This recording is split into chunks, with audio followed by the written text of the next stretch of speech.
சீனாவில் அதிர்ச்சியும் ஆச்சரியமும் கலந்த சம்பவம் ஒன்றில் 48 வயது பெண் ஒருவர் 54 மணி நேரத்திற்கு கிணற்றுக்குள் சிக்கி தவித்து உயிருடன் மீட்கப்பட்டுள்ளார். செப்டம்பர் 13ஆம் தேதி காட்டில் நடைபயிற்சி சென்றிருந்த போது கைவிடப்பட்ட கிணற்றுக்குள் அவர் தவறி விழுந்தார்.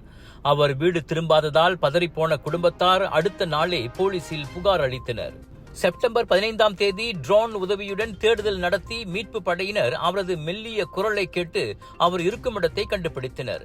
தண்ணீர் நிரம்பிய கிணற்றுக்குள் சுவரில் உள்ள கற்களை பிடித்தபடி அவர் 2 நாட்களுக்கு மேல் உயிருடன் இருந்துள்ளார். கொசுக்களால் கடிக்கப்பட்டும் நீர் பாம்பு கடித்தும் அவர் வலியால் தவித்தார். அதிர்ஷ்டவசமாக அது விஷமில்லாத பாம்பு. மீட்புக்கு பிறகு அவர் உடனடியாக மருத்துவமனைக்கு அழைத்துச் செல்லப்பட்டார். கிணற்றில் விழுந்ததில் 2 விலா எலும்புகள் முறிந்து நுரையீரலில் சிறிய காயம் ஏற்பட்டிருந்தாலும் தற்போது அவரின் நிலைமை சீராக உள்ளது. வயது முதிர்ந்த என் பெற்றோர்கள் மற்றும் கல்லூரியில் படிக்கும் மக்களுக்காக உயிரை விடக்கூடாது என தீர்மானித்தேன் என்று அவர் பின்னர் செய்தியாளர்களிடம் கூறினார். இந்த அசாதாரண உயிர் பிழைப்பு சீன சமூக ஊடகங்களில் பேச்சு பொருளாகியுள்ளது. பலரும் இது ஒரு அதிசயம் என புகழ்ந்து வருகின்றனர்.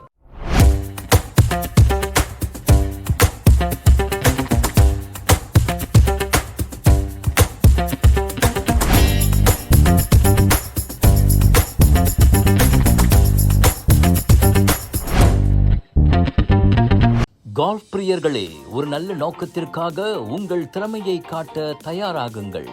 வணக்கம் மலேசியா சேரிட்டி கோல்ஃப் 2025 வரும் அக்டோபர் 3ஆம் தேதி Sungai Buloh club Rahman Putra மலேசியாவில் நடைபெற உள்ளது.